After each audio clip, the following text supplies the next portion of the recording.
And so let me tell you a little bit about Shawn. Shawn is a retired United States Air Force colonel who served for 25 years. He was responsible for testing and testing oversights for some of our nation's most complex computer-based national security systems. His skill set includes expertise in securing data systems, knowing when breaches happened, and ascertaining how much damage was done. He is a key person to be evaluating whether or not the voting system we use in Colorado is impenetrable and can answer the question, are we truly the gold standard of elections? Everyone, without further ado, Shawn Smith. Thank you so much. All right.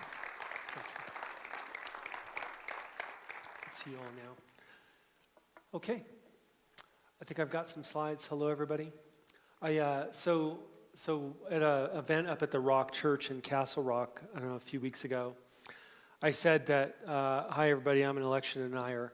I was mocking Colorado Newsline's description of me as an election denier because it was preposterous, but they don't get the satire. So then they published that I describe myself as an election denier. Kind of par for the course, right? So I'm not saying that all of our media are dishonest, but so many are that it overwhelms you, right? It's like finding out somebody is a businessman from Nigeria. You just automatically assume that they're trying to scam, and that's obviously not true. I was in D.C. actually, and there was a guy, a Nigerian immigrant, and he was running the house cleaning business. This guy was a machine. He had like 20 crews working for him. I mean, I don't know, he's probably retired by now. He was so successful and prosperous, but at any rate, and you could see why. So I'm just gonna launch into the briefing and then and I'll try to go, this should be an update for some of you unless you've been to one of the briefings recently. I tried to provide some more information and there've been some recent developments that I'll try to speak to as we go, and then I'll be happy to answer any questions at the end. I also just want to say thank you again to Church for All Nations. Thank you for holding this. Thank you for the invitation, and thanks to all of you for taking the time and the interest. This is what it takes, and I'm going to be talking. There's some things I really want to talk about and still quite can't, but there's so much good coming.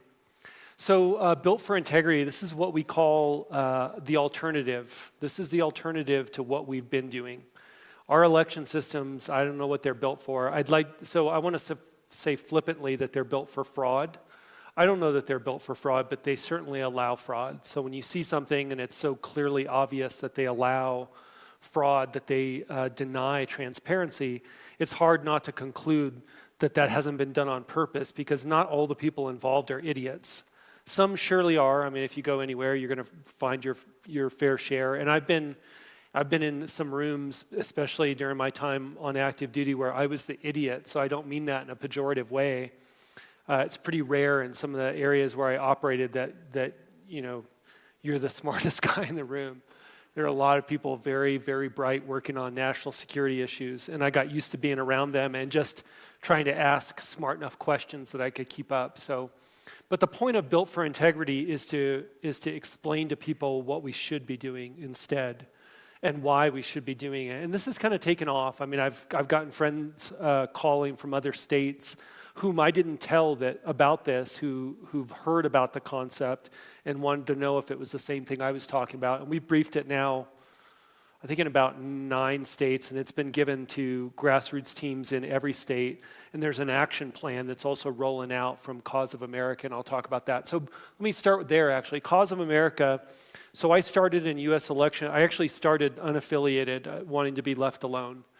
And then I started reading about the election, and then some state legislators asked me to come up and speak to the Legislative Audit Committee hearing. It was a big mistake.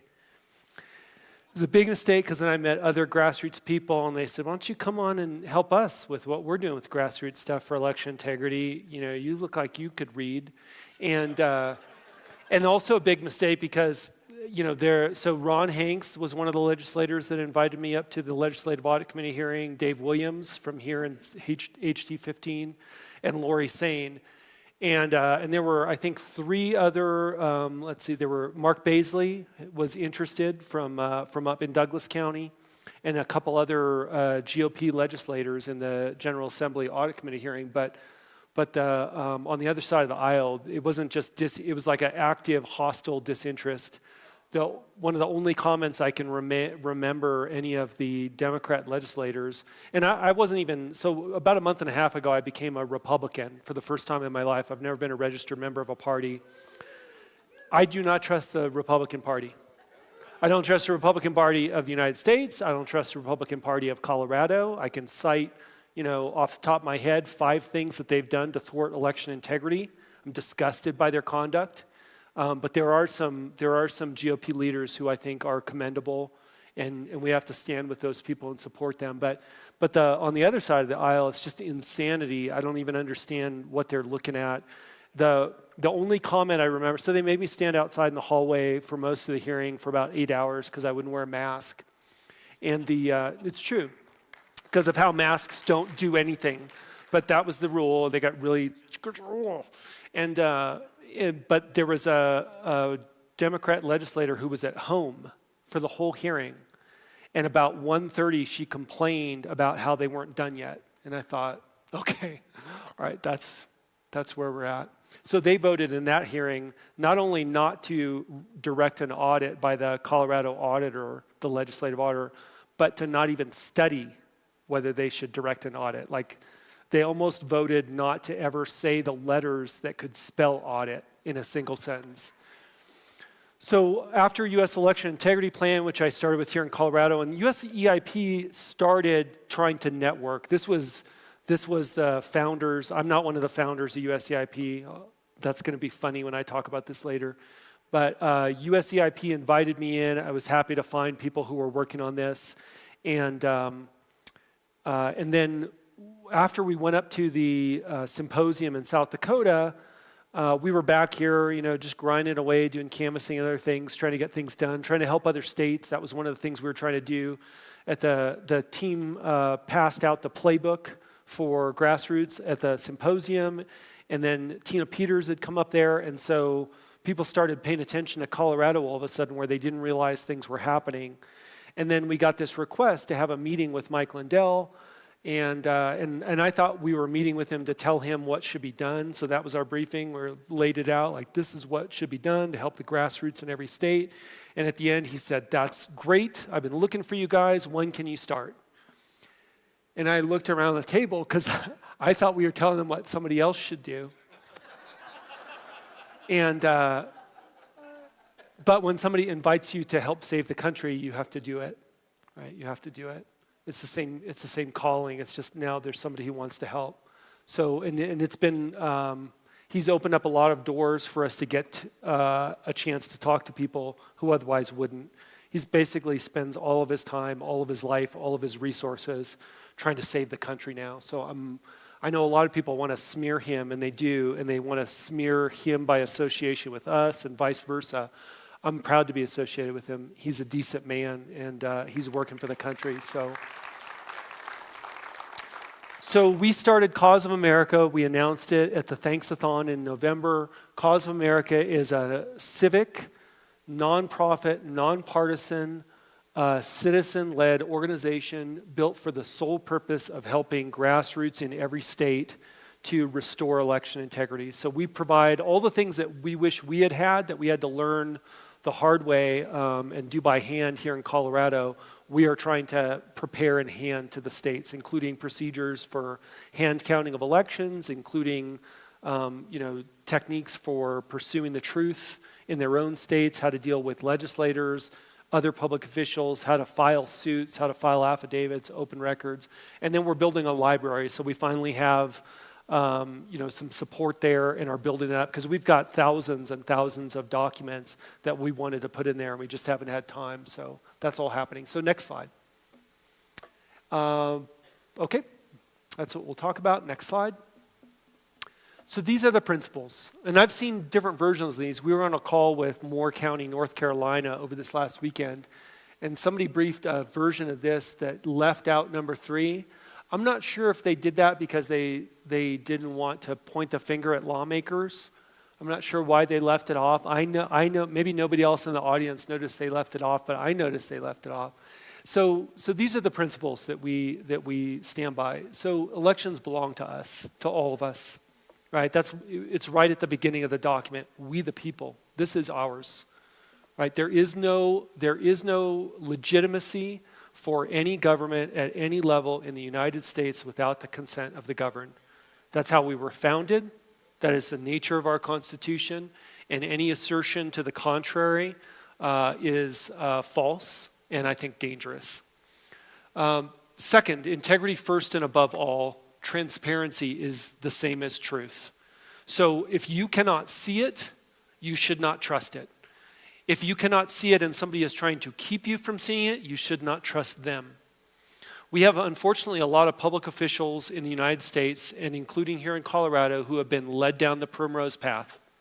So they have been misled by institutions that have been corrupted. And I name among these National Association of Secretaries of State, National Association of State Election Directors, Colorado County Clerks Association, International Association of Government Officials, which is like the National and International Association for Clerks, as well as just and I call it a hydra of nonprofits that have worked to subvert our elections and election integrity and to emplace this architecture whereby we are told and propagandized to trust machines and experts. Well, if everybody ought to be sick of experts over the last year and a half, right? I mean, what? So people call me an expert sometimes now about elections, and I've taught myself, I cringe at it a little bit because of my evolving response to the word expert because it's been so misused. The truth is, expertise is valuable, and a lot of people who are called themselves or are called experts have been nothing of the kind. And we've got to be able to see and identify those charlatans, in the medical field from somebody like Malone, right? We have to be able to separate the wheat from the chaff. That's on us. Our media has become so corrupted that almost nobody believes anything that they say anymore, and they shouldn't. Right? That's all for good cause. They destroyed their own credibility completely. Any law, rule, or act of government that reduces or risks election integrity is void. Okay, so if the elections belong to us, then somebody insisting that we have to take their word for something, or that we can't see the process, not just their announced results, it's totally unacceptable, intolerable for a free people. If a free people tolerate that, they won't be free for very long. Decentralization is critical to self-governance. Everybody knows this. So sometimes it looks like a Pop Warner football game, but the truth is our government is supposed to be structured to decentralize, to push authority down to the lowest level, because what happens every time centralization occurs where there's power or resources? Corruption sets in, right? It's too lucrative and attractive a target, and that's what's happened. This push for this architecture that we are operating under for our elections has included this strong push for centralization, and it's usually veiled. It usually wears the sheep's clothing of we're doing this to protect voting rights, right? We're doing this to protect against suppression. And instead, what happens is we have become less and less involved in our elections. I mean, just a show of hands, who's actually been an election worker? Good for you. I have not been. Shame on me.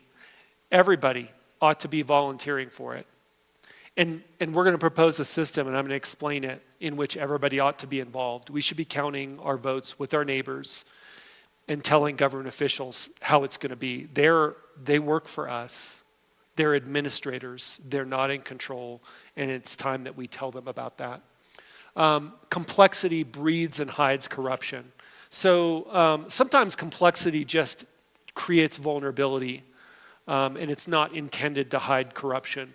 But frequently, complexity does hide corruption. Like every single con, every single swindle ever has some wrinkle that is designed to hide the truth. The complexity of our voting systems is such that, look at where we are now.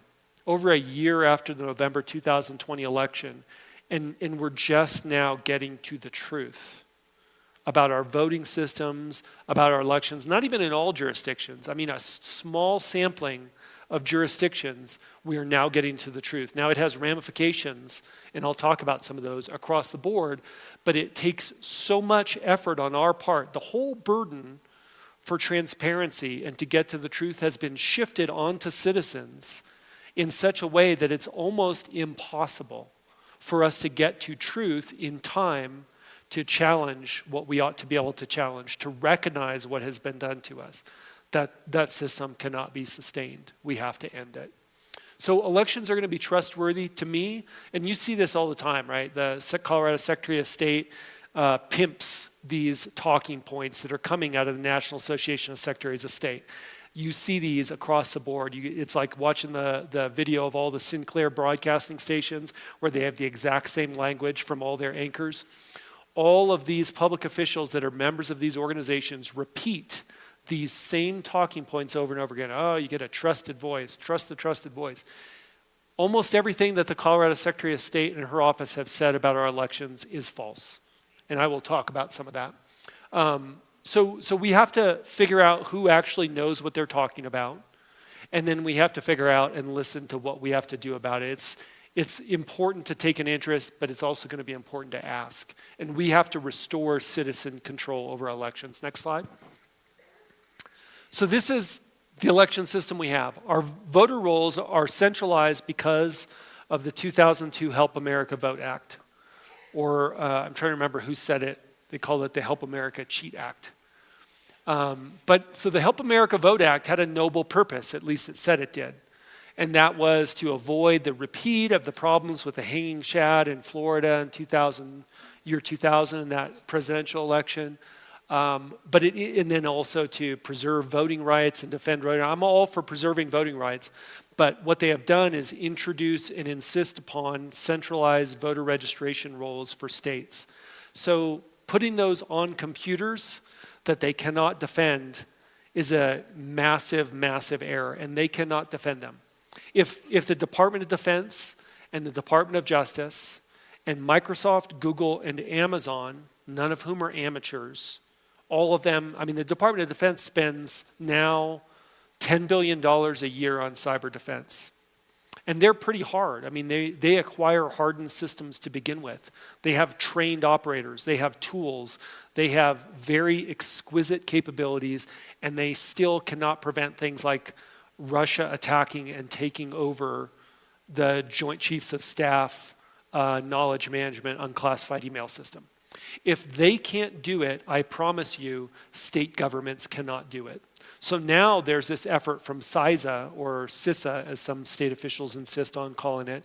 There's this effort to use another nonprofit corporation, which right away, I hear nonprofit, and most of the time the hair stands up on the back of my neck because of this network of nonprofits that has been established over the last 10 years and used for these nefarious purposes. But CIS, which has done some good things, I think, in terms of standards, is responsible for this program of Albert sensors, where they're putting government-controlled sensors in election-related systems across the country. From my perspective, what they have created is a unified attack surface that, if it's penetrated in one place on the back end, gets them into every election office in the country. And that's what happens with centralized voter rolls. Beyond that, you also have the efforts of other nonprofits like the Pew Charitable Trust and Soros, Democracy Alliance, Democracy Bridge Alliance funded Electronic Registration Information Center, which has been pumping voters, I don't even know if most of these are people, into the election rolls in many states, including Colorado, which was one of the founding members in 2012. So understand what Colorado did. Colorado was a member of the Kansas Interstate Crosscheck Program, which was free. It was a free program where states shared data in order to eliminate duplicate and dead voters from their rolls. It costs nothing, and the Secretary of State withdrew us from it anyway in January of 2019. ACLU sued the Kansas Crosscheck Program, and they ceased operating in December of 2019 rather than go through that legal process because they didn't have funds. They were defending the program with Kansas state funds. So the ACLU effectively was using grants from the federal government to sue Kansas to stop doing something that was helping with voter integrity, and that was the last backstop to rampant inflation of Colorado's voter rolls. So from 2016 to 2018, Colorado's active new voter registrations were 3 times the population growth of the state. And then the Kansas Interstate Crosscheck Program, we withdrew and it went out of operation. And we went from 18 to 20 to 4 times the new population of the state. It's not possible. It's not possible. Normal population increase for voter registration, you estimate about 80% of every 100 people, 80 people would be new active voters. The other 20% are underage or felons or somehow incapacitated. But not in Colorado. In Colorado, it was 400%, following 300%. No, it wasn't. And the problem is nobody ever canvasses the voters. We fixed that. The report's going to come out tomorrow. Yeah. When I say we, I mean citizens in Colorado. Hundreds of citizens in Colorado spent thousands of hours to compile that data, and the report is coming out tomorrow, and it's going to do what we intended. And people don't like this kind of talk, but I'm from the military, so this is how I talk. It's going to, citizens of Colorado have made a knife that is going to be stuck directly into the heart of the lies that have been told about the accuracy of our voter rolls and our voting history. Absolutely. And that's why USCIP is being sued. I'll tell you guys about that lawsuit. So we also have vulnerable mail-in ballots and lax ID standards. We might as well have no voter ID standards for as ridiculously lax as our voter ID is. So the mail-in ballots, now the government, officials, let's just use Secretary of State Griswold because she's repeated every lie that's possible. So she has said the mail-in ballots are secure. No, they're not. Okay, the Postal Service says that if they deliver 98% of the mail, I'm not talking about on time, I mean ever, that if they deliver 98%, that's good enough. We have races and issues on our ballots that are lost and won by less than 2%. On top of that, they allow for another 5% or so to be very late or undeliverable because of misaddressing or because the data in their system was wrong. That's about 15% of races and issues on a ballot, including in many states, the presidential race. In almost every swing state, that would have covered the spread on the presidential race, which turns out to be pretty important. Then there's the mail drop boxes. So I've gone around and looked at multiple mail drop boxes in Colorado. The assertion that they are secure is nonsense. It's nonsense. They have barrel locks on them. I've got the equipment at my house. Anybody can get it off Amazon or eBay. $15 will get you the pick sets that pick the barrel locks on those drop boxes. They have video, but they don't review the video, right? We have hundreds and hundreds of lock boxes in Colorado. In order to watch all of that video, you would have to have people watching hundreds of thousands of hours per election. That's not happening. Nobody's watching it. It's a pretend safeguard. Just like having the paper ballots is a pretend safeguard if they never go back to the ballots and review them, and they don't. So Elbert County did a complete hand count. Mesa County did a hand count following the November 2021 election. Nobody but Elbert did a November 2020 hand count of their ballots. And nobody has done a forensic verification of the ballots to make sure that they're authentic, that they were hand marked by human beings and not printed by inkjets. And then lax ID. So in Colorado, you can vote in Colorado. You can establish your identity either with mail-in ballot or in person with a utility bill. So we were just up in Nebraska, and I'm not going to say which official, but you can do it there too. And I handed him his utility bill, which I made on my computer with PowerPoint. And once you've built the template, you have the template then for every single voter in an area that uses the same utility company. And so now you use that template with a mail merge list of all the voters. You vote for whichever ones you want. So you can use systems like ERIC and fake voter registration to register people that don't even exist, and then you can vote for them using the fake ID. If you're going to vote illegally, the fact that you're presenting documents illegally is not going to stop you, especially when it's extraordinarily unlikely that you'll ever be caught because nobody ever reviews the video. Okay, so that's happened in Colorado where somebody's asked to review the video and they actually caught people, but they couldn't figure out who they were because they couldn't see the license plate on their car. That's a situation in our state. Vulnerable black box counting of votes. So Bev Harris talked about this back in 2004. This is not new information. 2002, in fact. 2003, she wrote her book. Our computer-based voting systems are not secure. They have never been secure. They cannot be secured. And the regime of testing and certification that is telling everyone that they're secure is a farce. It's a sham. And I'll talk about some of those details. Because if they weren't a sham, they should have caught some of the things, any of them, that we're going to talk about that have been in the recent forensic reports out of Mesa or out of Antrim, out of Maricopa, or out of Georgia with the Halderman Declaration. There are all these pieces of information coming out that are verifying that the things that we were talking about. So in December of 2020, when I went up and spoke at the state legislature in the audit committee hearing, Gesundheit, I was talking about what I saw in the voting system documentation in the reports. I didn't say, I know that these systems have been corrupted and compromised. I said, I'm looking at how they're comprised, what they're built of, and how they were tested. I'm telling you, these tests are inadequate.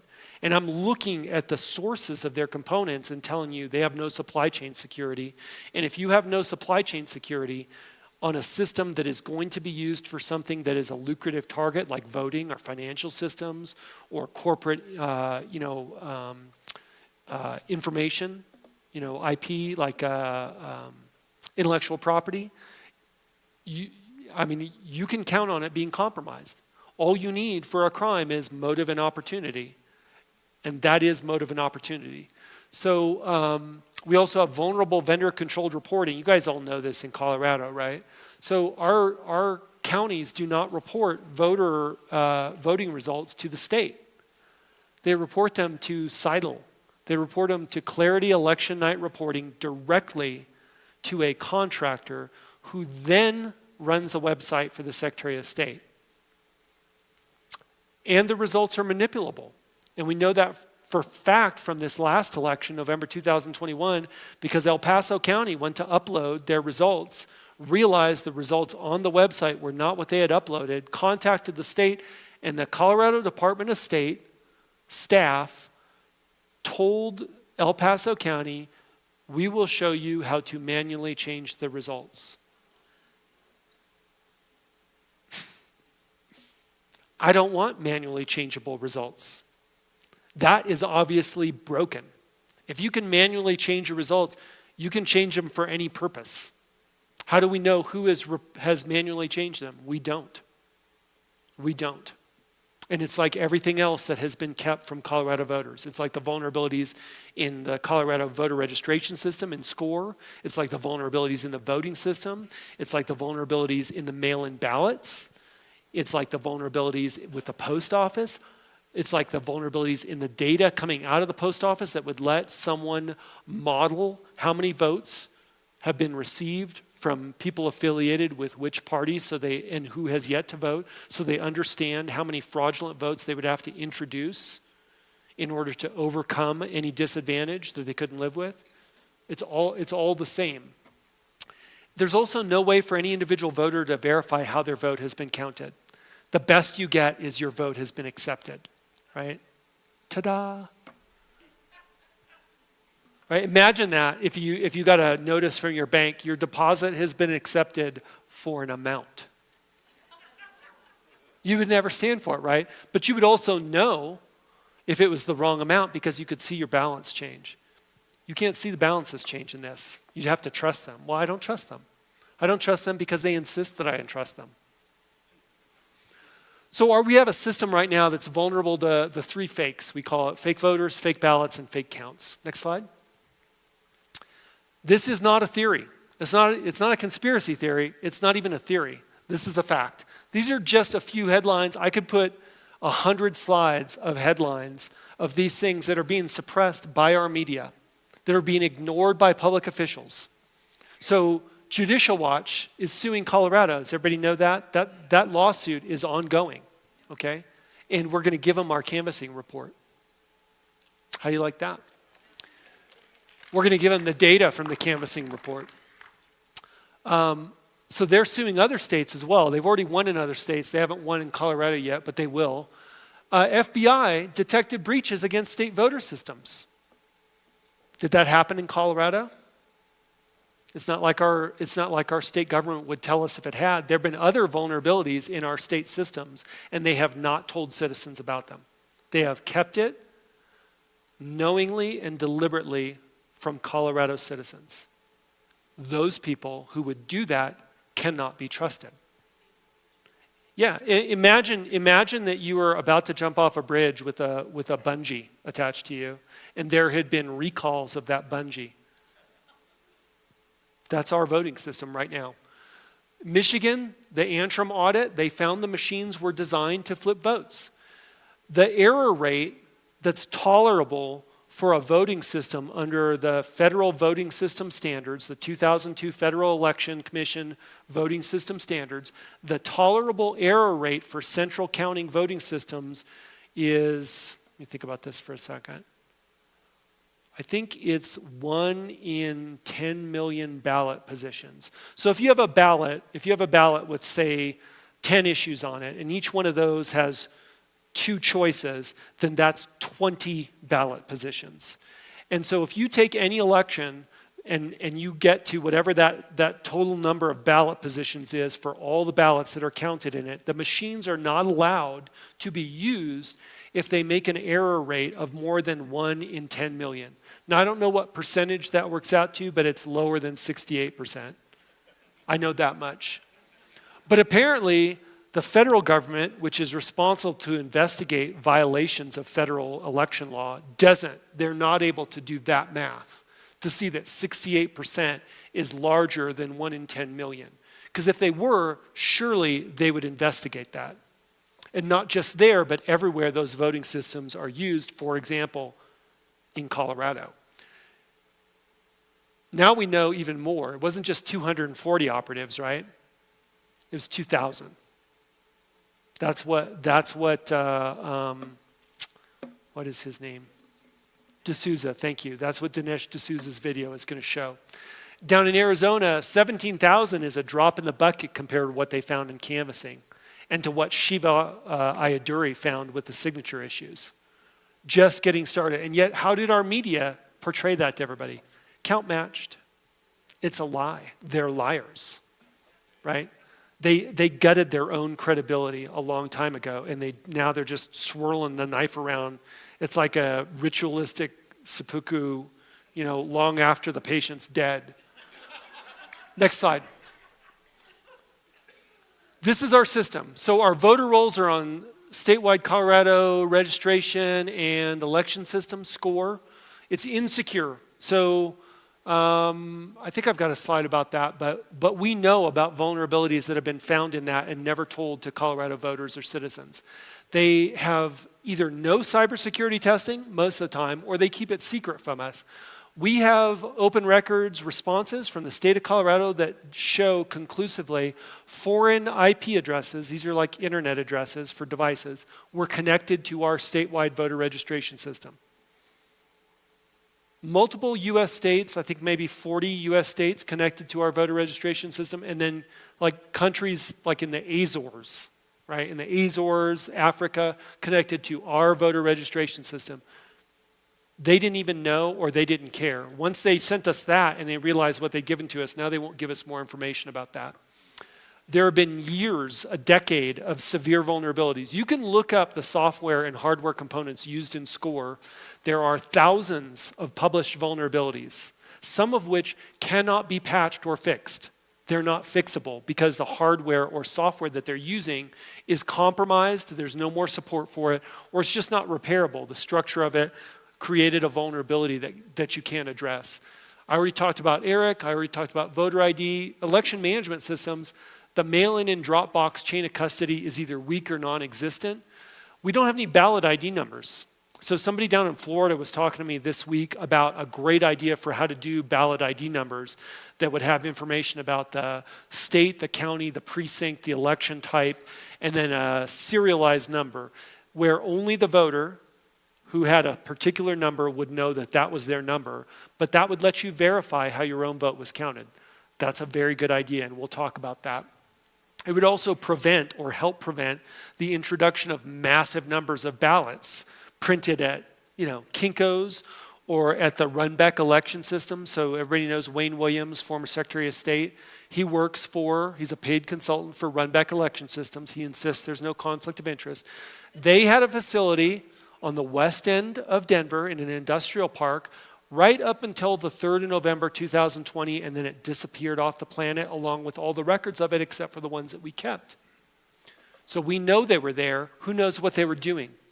I don't know, but that industrial park they were in was big enough for them to have the HP page-wide industrial presses that they used at their Arizona facilities to print most of the ballots for Colorado, as well as, I think, 15 other states. The vendor election management systems have enormous cyber vulnerabilities. They're based on Windows systems, right? These are not secure. They're not securable. They order the machines from overseas. All of our voting systems were built overseas, all of them.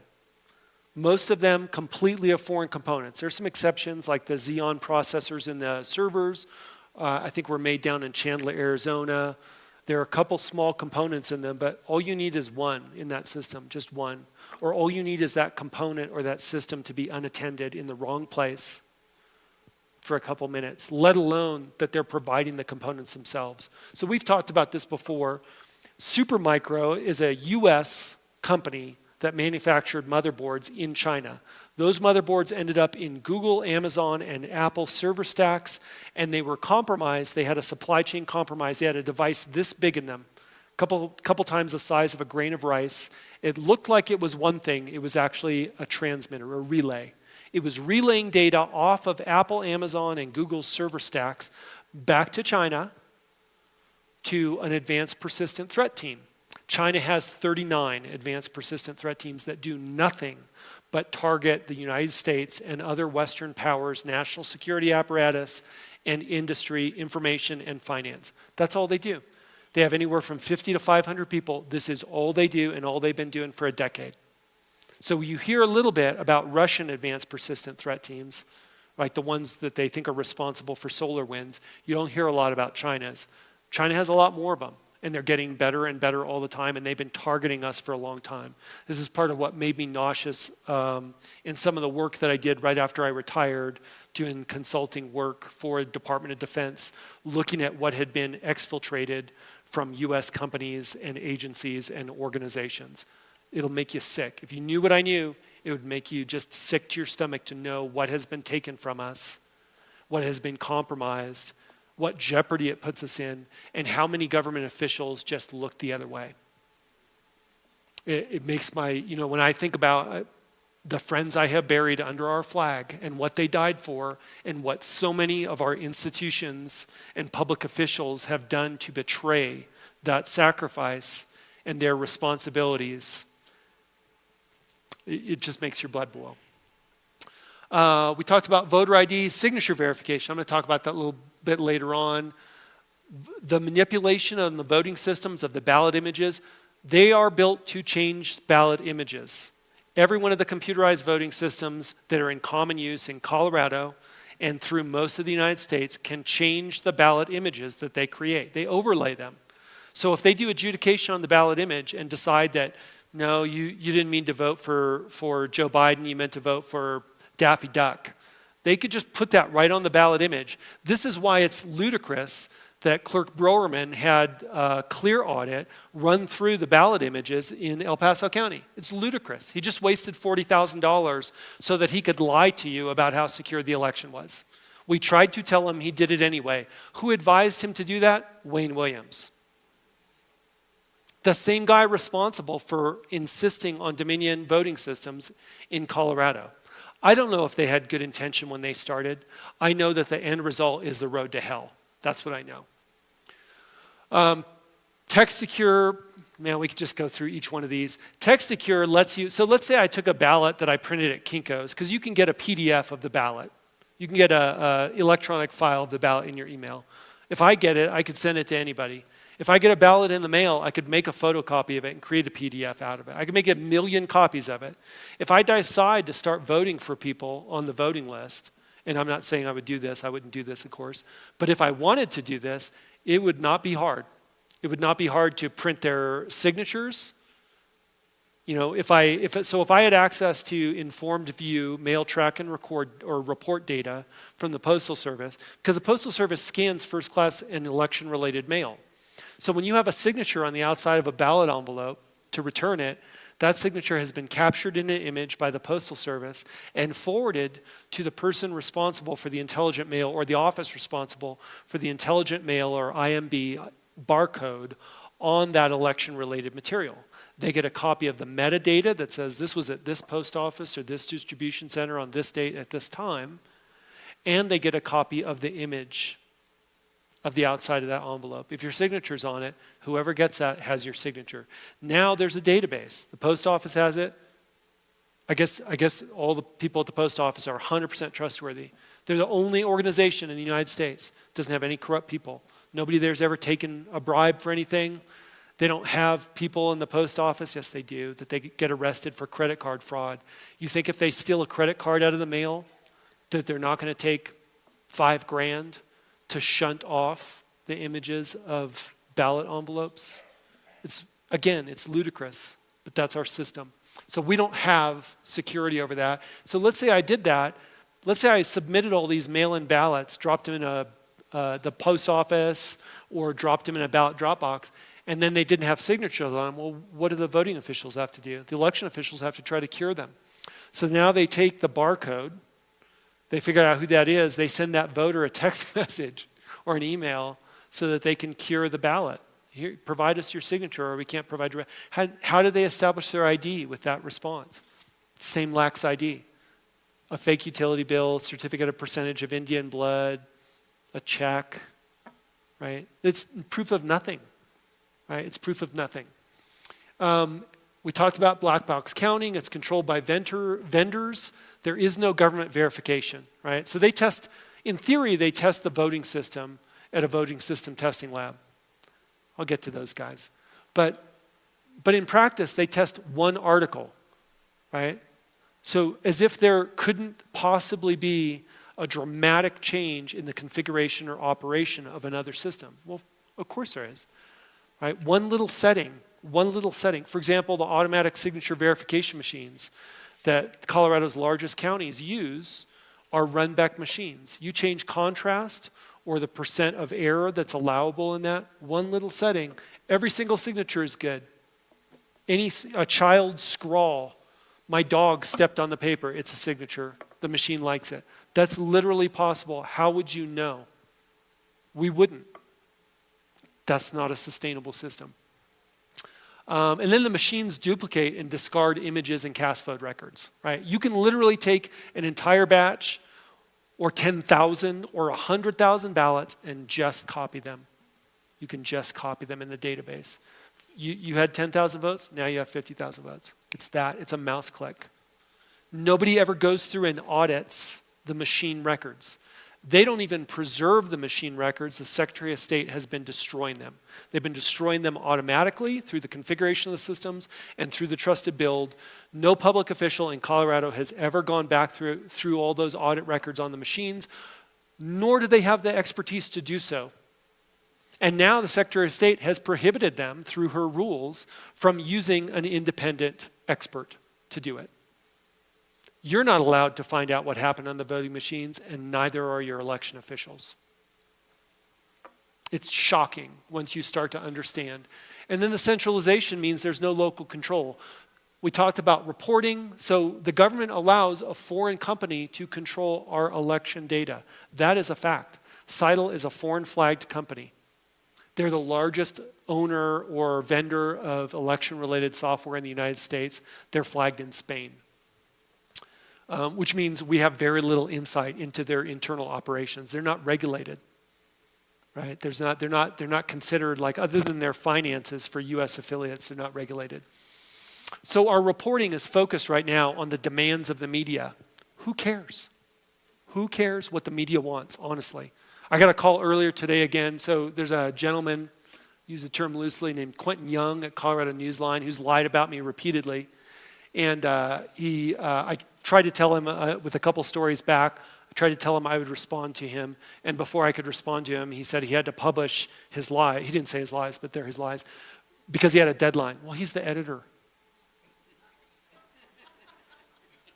Right? I don't know. Anyway, he called me earlier. On my phone, though, he's not Quentin Young on my phone. He's Quentin Soros Monkey. So this popped up when I was on a call. And he's Quentin Soros Monkey because Colorado Newsline is funded by States News. And States News is funded by a couple slush funds that Mark Elias uses for lawfare that are funded by the North Fund, which is funded by the 1630 Fund, which is funded by Arabella, and that's Soros and Omidyar money. That's leftist lawfare money. So they're not grassroots. They're not real news. They're propaganda, and they're paid propaganda. The best part is Jenna Griswold's attorney for the case of Judicial Watch versus Griswold in Colorado is Mark Elias. So effectively, Jenna Griswold's attorney funded the news stories against me and U.S. election integrity plan. Risk limiting audit. It is sampling. It is not suitable for a process that could include fraud. It is designed for, and even Philip Stark, the originator of risk limiting audit, a UC Berkeley professor, I believe he actually meant well and tried to design something statistically valid. But it's sort of like he designed the turnstiles for the subway in New York and didn't anticipate that people would hop over them. Like he thought, well, I'm going to put this bar here, and then you can't go in without, the bar stops you. And of course, 1,000 people an hour will jump over that. And he didn't see that coming because he has a problem a lot of decent people have. Decent people don't see coming the actions of nefarious people. You're walking down the street, you don't understand that the person coming the other direction might just hit you in the face, right? It's true, that happens. It's called the knockout game. You don't see it coming because you're decent people. Once you've seen it, now you start looking for it, right? Now you have that little bit of unfortunate and sad caution that comes with realizing that not everybody you meet doesn't mean you ill, that there may be some people who mean you ill. And I think, unfortunately, Professor Stark has come to the realization that's why he withdrew from verified voting, because they were advocating risk-limiting audit for something it wasn't meant for. So is the Secretary of State. Colorado Secretary of State says over and over again that risk-limiting audit shows the outcome is correct. No, it doesn't. The best it could possibly do is show that the machines did not make an error in calculation, except that is highly dependent on the risk-limiting audit incorporating only the selection of ballots that are made randomly. That does not happen. First of all, nobody knows, other than the original writers, and maybe not even them anymore, what's happening in the risk-limiting audit software. Thousands of lines of code of Python. We don't have access to it. We can't see it running. We don't know who maintains it. It's never been verified by an independent auditor. The closest they came was a security review, I want to say in 2017 or 18, by a Canadian company called Security Compass, as I've said before, with engineers, software engineers trained at Sharif University in Tehran, Iran. Korea, Iran, China do not ever let go of experts. If they send them overseas, they are working for their government. They have some lever on them back at home, their families or whatever, and those people are working on it. So those engineers in Canada for Security Compass are working for the Iranian government. I guarantee it. Okay, so RLA is ridiculous. And then on top of that, the Secretary of State doesn't even follow her. So you're supposed to roll a die. You're supposed to roll a single 10-sided die 20 times to establish a random seed. I beg of you, go on the Secretary of State's website, look at the video from the random seed generation from 2020 and observe that instead of using one die rolled 20 times, so if you've got a die and it's loaded, right? If it's loaded, it has a tendency to come up with the same number repeatedly, right? It goes from a 6-sided die, it goes from 1 out of 6 to like 6 out of 6, right? It's going to roll the number you want. It's true for a 10-sided die, and even more true because of the nature of the die itself. So what did they do? Instead of following the Secretary of State's rule in 8 CCR, Code of Colorado Regulations, 15051, rule, I don't know, I think it's 26.2 or something like that. Instead of rolling a single 10-sided die 20 times, they rolled 20 different 10-sided die. It's on video. They violated the law on video. There's no way that anybody can assure you that is a random seed going into that RLA. In 2021, you didn't even get to see the die. What you get is Chris Beal, the Deputy Secretary of State, telling you what he sees. It's like listening to a story about dice. Okay, next slide. Okay, score system. So in 2015, Colorado's auditor reported that they found vulnerabilities in SCORE. They would not release the information to the public, and the Secretary of State never told us. I think that was that Wayne Williams or Gessler in 2015? Somebody here probably knows. Williams. So that was never told to the public. 2020, Trevor Timmons, the CIO for the Department of State, had a company called SINAC, which is suddenly on the scene of election security. They're all over the place, only in the last 2 years. Had them do a penetration test on Colorado's election-related systems. That's SCORE. We never heard anything about that assessment from the Secretary of State's office. Not one mention. I found out about it because Trevor Timmons gave an interview to one of those government magazines where it's basically an industry advertisement, and then they do stories about government people so that the government people will then ask for the magazines, and then all the companies that pay for the advertising want to pay for it because they know it's going to the government people who are getting featured in glossy stories. So Trevor Timmons did an interview where he literally said, they'll probably find something, they always find something. He did. You can go read it for yourself. And then we never heard anything about the results except that SINAC, because they are a paid affiliate of the National Association of Secretaries of State, just like Dominion voting systems, just like ES&S voting systems, just like Runback election systems, because they're a paid affiliate, they let them post the white papers on their website. That's where we found out that they found vulnerabilities in our systems. Only because of that. That's the system we have. The people who do that are not trustworthy. If they won't tell you the truth, they cannot be trusted. They shouldn't even be in office. Next slide. Mail-in ballots. So the way we make sure that our mail-in ballots are actually from the eligible voter is signature verification, except that you don't get to see what signatures are on file for you in SCORE. We have witnesses who have said they have seen as many as 13 different signatures for voters in SCORE.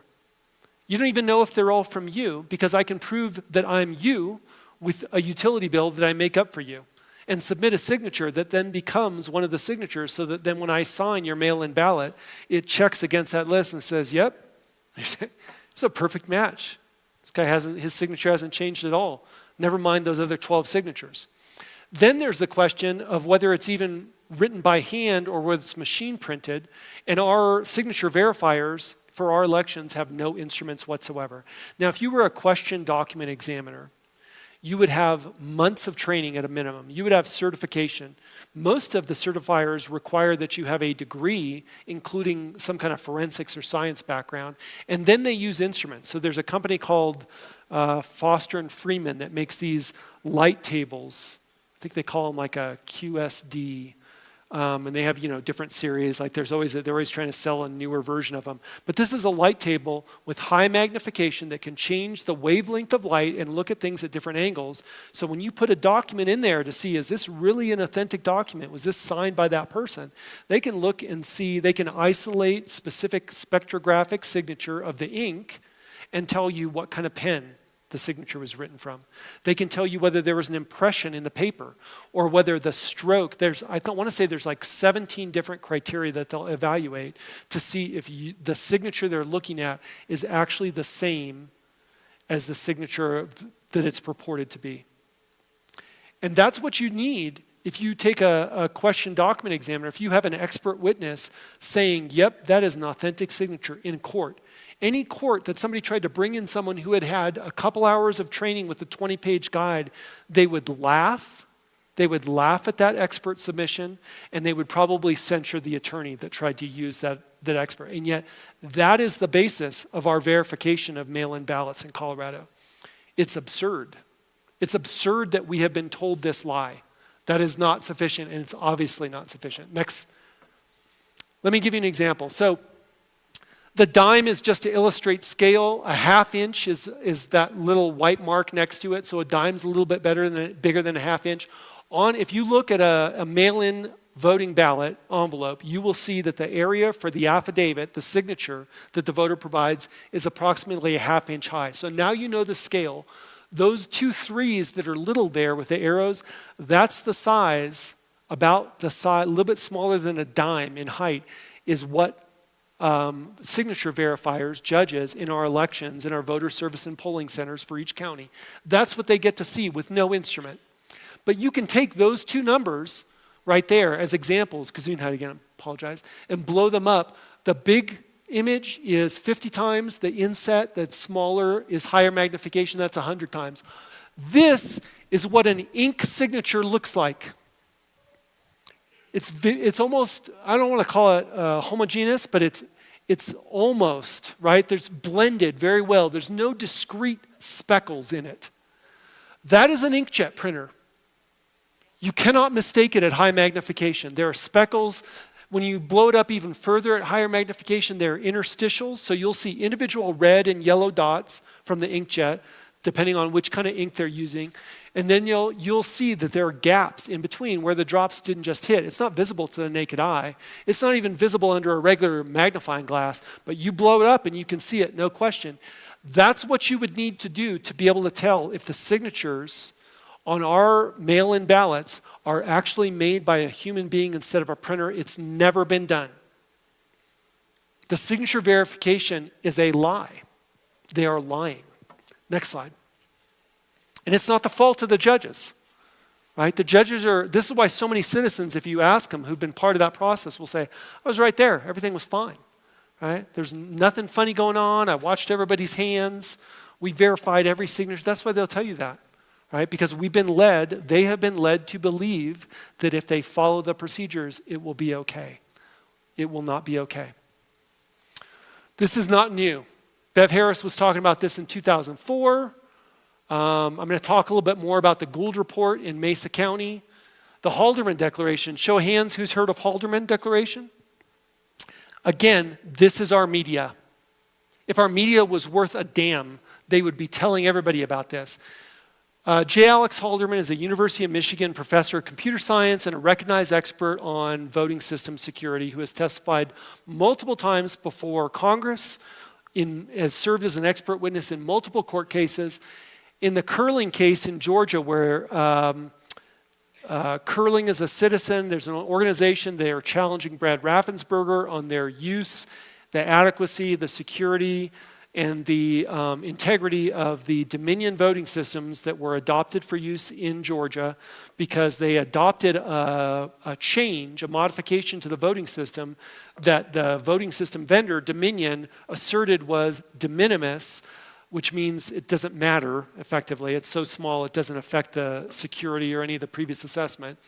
And the voting system testing lab just accepted the word of the manufacturer and made that recommendation to the Election Assistance Commission, and yet they had issues with those systems.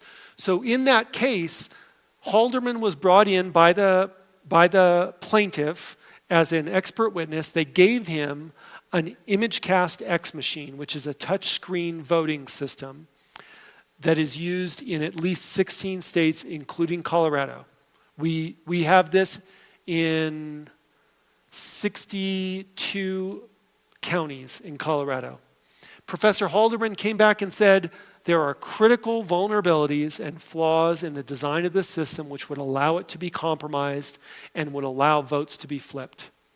He was so concerned about it, he requested that the judge allow him to provide his report to CISA. The Judge Totenberg refused. She refused. CISA was aware of it and said, we would like to have that report. Dominion refused delivery so that they could pretend that they weren't aware of the flaw, because if they were aware of the flaw, every single customer in the country would be able to point at their contract and said, you had a potential malfunction and you failed to inform us about it. This happened before before the November 2021 election, citizens in Colorado sent notice to Colorado clerks and to the Secretary of State, and she allowed the systems to be used in November of 2021 anyway. These people should not be in office. They should not be in control of our elections. Next slide. This is the election system we need. This is how you fix it. To fight fake voters, you need to start over with local and clean voter rolls controlled at the county level.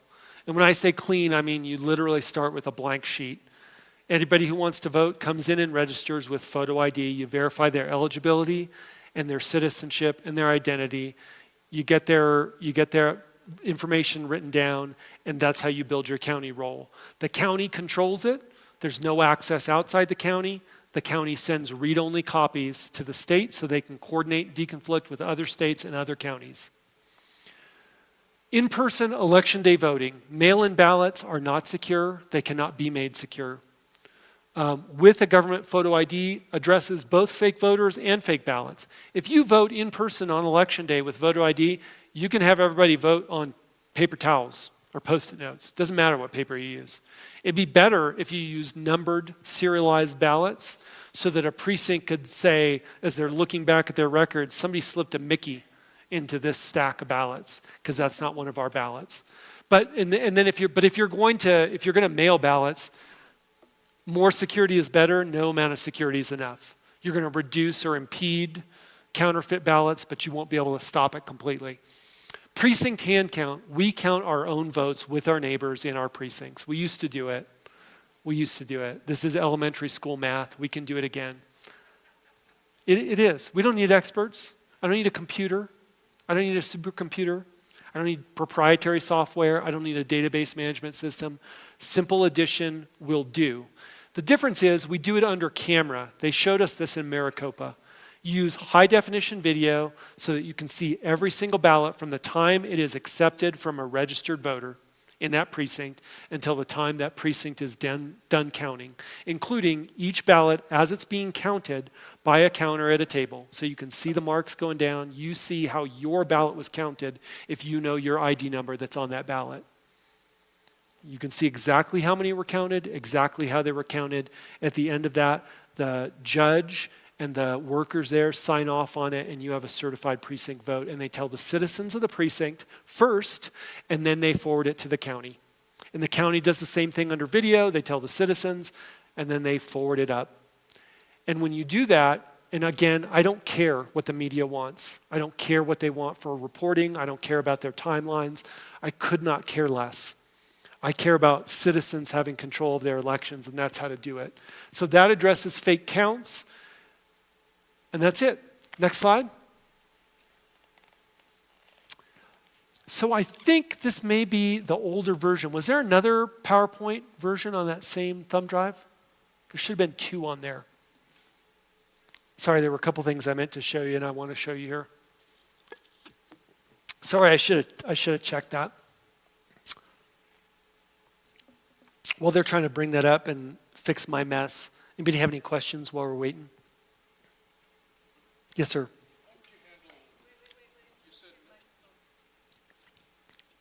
Sorry, I kind of sprung that on him. I really appreciate your patience. I know that was long-winded.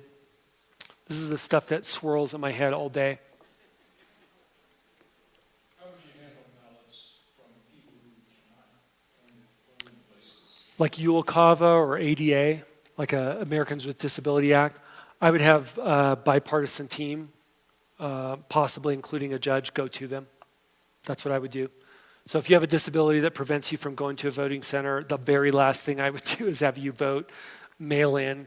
I mean, that's just offering it up to anybody in the path. I would go to them. That's what I would suggest.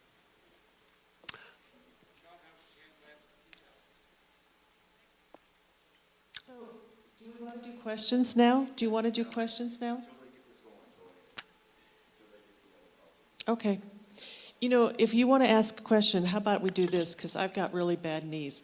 If you have a question, I can take the mic. just come up here and I'll let you use the microphone. Okay. How would you handle absentee ballots then? So I think at first you minimize them, so you don't allow no excuse absentee ballots. You only allow them for UOCAVA and overseas, uniformed overseas civilians. They have to make the request. They have to present ID. So military is easy. We don't do this all the time, but it's easy because officers can be shot if they lie, right? If you violate the Uniform Code of Military Justice, it's been a while, I think since maybe 46 or 50, but we used to hang and shoot people who violated the Uniform Code of Military Justice if it was a severe enough violation, right? You can go to prison for a decade, whatever. So you have officers notarize for military and other overseas civilians where they're military related.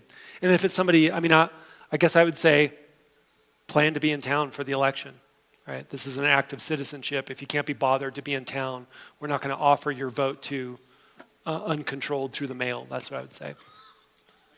Yes, sir. So it sounds like you're against absentee ballots.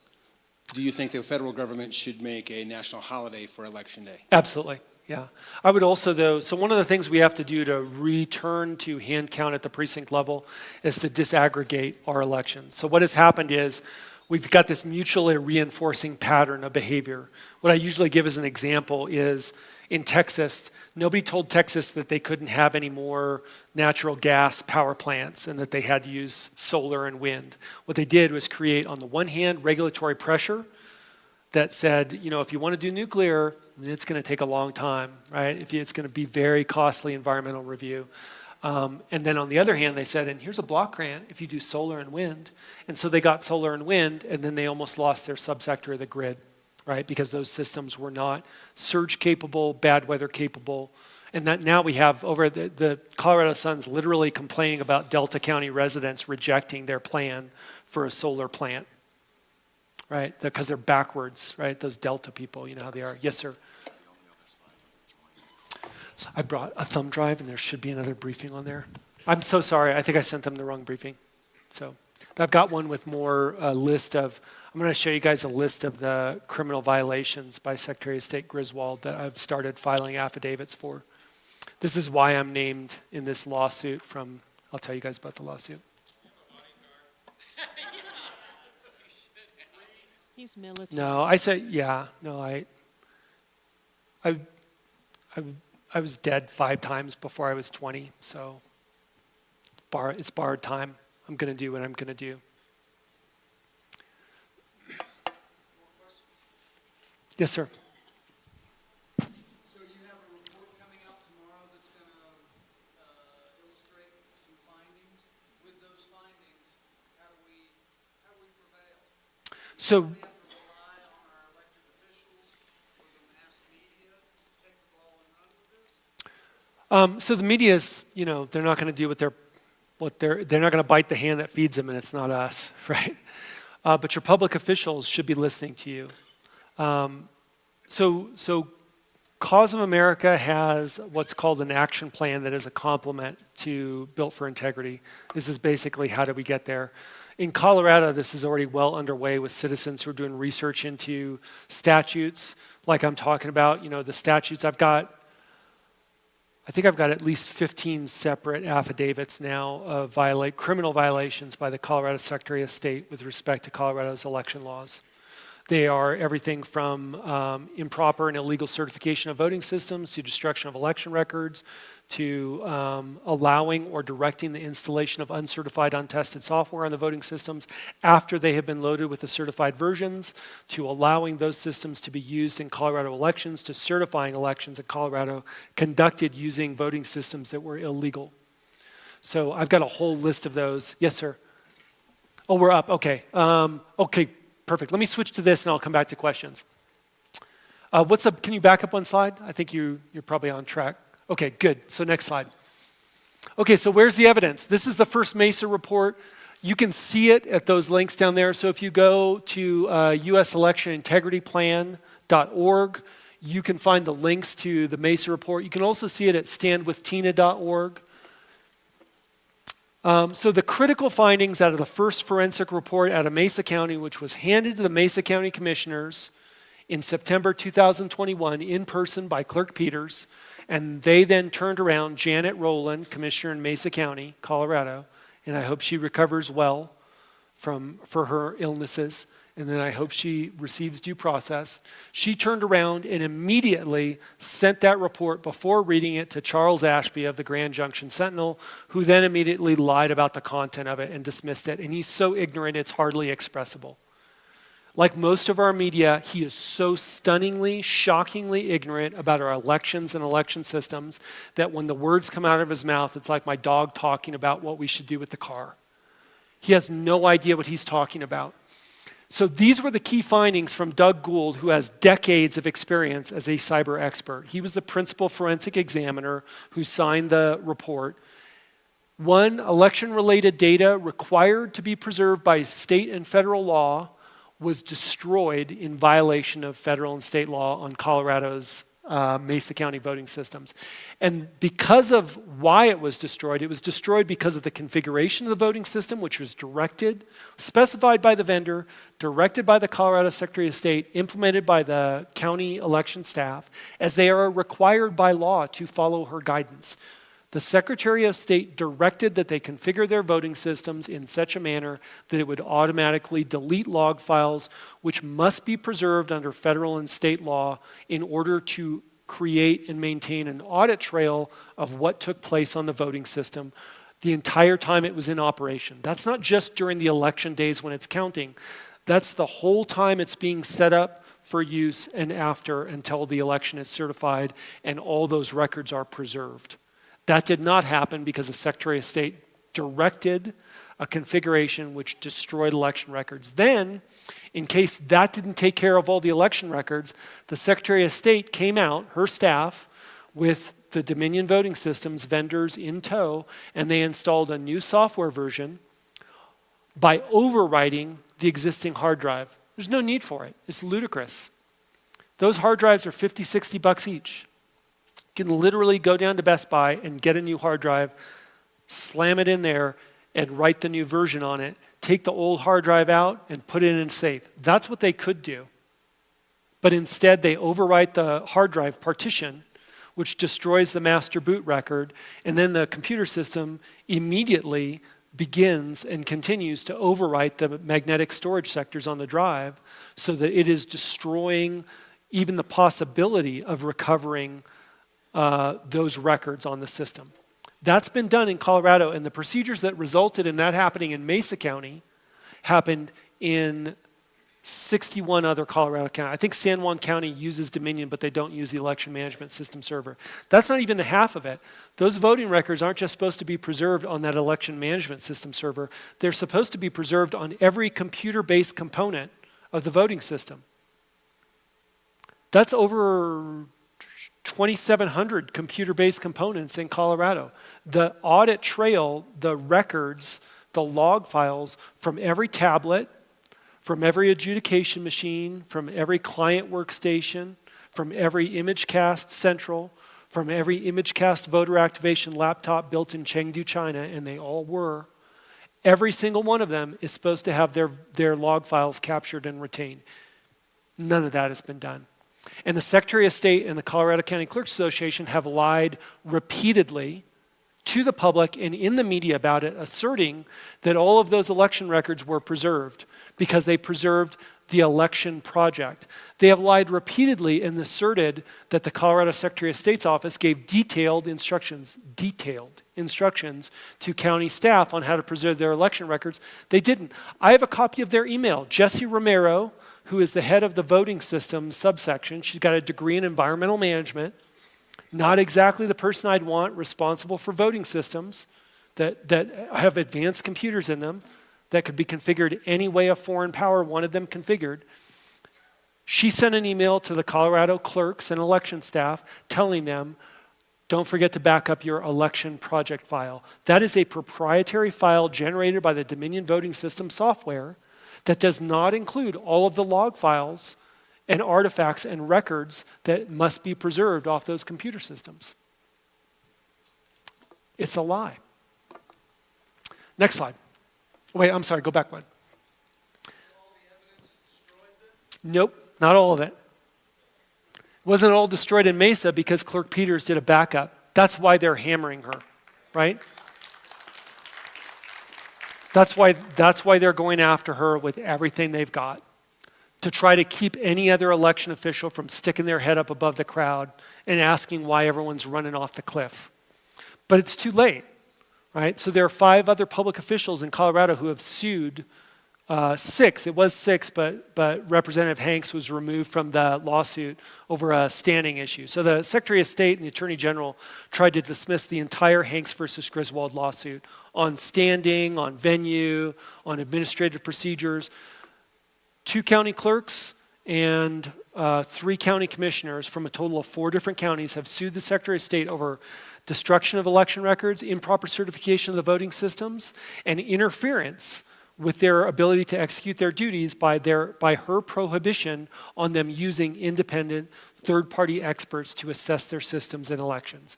They have no choice. There's nobody in our state staff or the county staff that has the technical capability to do what Doug Gould did. There is nobody, right? I mean, now I've had discussions with some of them, nice people. I know more about cyber than some of them, and that's scary. I'm not a cyber guy. I'm not, I mean it. I know a lot more about it than Secretary Griswold. I wish her due process, and I've said that before. If there's any media here, I hope you'll tell the truth for once. So they have excerpted what I have said repeatedly to try to ignore that I said I'm in favor of due process. I am. I spent my entire life defending this country and the Constitution. I'm not about to ignore it now. Usually I wear a hat that says, you know, the Constitution matters. I forgot it tonight, so I have to stare into the lights. But Doug Gould also said, this system does not comply with the 2002 voting system standards. Those are a mandatory minimum requirement under Colorado statute for the purchase and use of a voting system in the state. That is a cyber expert telling us this system did not meet those standards. It was illegal for the Secretary of State to certify it. It's more than that. We'll get to that. Next slide. That's Doug Gould. You cannot fit his resume, his curricula vitae on 3 pages. This is a guy who knows cyber. I've talked to Doug. Doug slows down to talk to me. I'm serious. I'm not. People always think I'm kidding. I'm not kidding. That's what Doug knows. Colorado Secretary of State staff thinks that using a username and then a PIN is 2-factor authentication. It's not. It's 2-step authentication. It's barely better than having 2 passwords. Next slide, especially when they wear them around their neck. What about the other evidence? Well, Colorado's Dominion voting system are almost identical to Maricopa County's voting systems. Right? They use almost the same, I meant to fix this. So Colorado does not use ICPs, that's an ImageCast precinct. We use EMS, election management system servers and workstations, adjudication workstations, ImageCast Central, the ICC, ImageCast X that Halderman was talking about, and the ImageCast voter activation. We use all the same systems except for the ICP. Next slide. This is what they found in Maricopa. Maricopa County withheld devices and data. The cyber examiners never got the ICX machines. Now that we've seen the Halderman declaration, we know why. We know why. They weren't secure. They were vulnerable. We don't know if they were compromised. We know they could have been compromised. And we know that nobody looks at the logs to see if they were. In fact, they destroy the logs. He identified multiple cybersecurity issues, hardware configuration problems, deletion of files, just like in Mesa County, failure to preserve the election artifacts, just like in Mesa County, anonymous logins, we'll get to that with Mesa, and open ports that should not have been, connections on boot up, that should never happen. Internet connections, we haven't even gotten the files that we would need out of Mesa to show some of the stuff that they found in Maricopa. Next slide. These are the cyber issues. They did not keep their patches updated. That's how you defend them against vulnerabilities, if you can. Didn't update their antivirus definitions. These change on a daily basis. SolarWinds was a compromise of a vendor that provided network management technology that was used in every single major department of the executive branch of the US government, including defense, treasury, justice, agriculture, energy. I'm missing some. And a bunch of corporations. None of those government organizations found the SolarWinds vulnerability. None of them. CISA did not find the vulnerability, and it was their responsibility. You know who found the responsibility? A private company, because they found it on their systems. Well, nobody's going to tell us about the vulnerabilities on our voting systems. We have to rely on the people who lie to us, keep information from us, and cannot find vulnerabilities and don't know the difference between two-step and two-factor authentication. It can't stand, okay? Next slide. So that was Maricopa. This is Ben Cotton. He's who found those. He doesn't look like that now. He's got a big, like a mountain man beard. But he's the CEO of Cypher. Cypher was a subcontractor to Cyber Ninjas. The media really beat up Cyber Ninjas. These are decent people. I've met with them in person. They are decent American patriots. Cyber Ninjas is now bankrupt because the people who promised to pay for that audit did not. And he never even took money. Doug Logan did not pay himself. He paid all the people he had subcontracted until he was out of money. And he didn't want to do bankruptcy because the bankruptcy court would tell him how to disseminate the rest of the money, and he wanted to pay everybody he owed money to. That's the kind of man he is. That's also the kind of man Ben Cotton is. He's got the same kind of background that Doug Gould does. These are people who understand cybersecurity. The media said, oh, this is a talking point from National Association of Secretaries of State and Election Assistance Commission. Oh, they're not accredited election systems auditors. Nobody is. There is no such thing. It doesn't exist. The Election Assistance Commission provides no standards and no accreditation for auditors. Furthermore, an election expert doesn't know anything about cyber. These are computer systems, not election systems. The fact that they happen to be used in elections is a side note. You need cyber experts to understand what's happening on these systems. And that's exactly what the Secretary of State is trying to prevent through her rule, preventing third-party independent experts from assisting county staff. Next slide. So this was Ashby, this guy. This is what he published, right?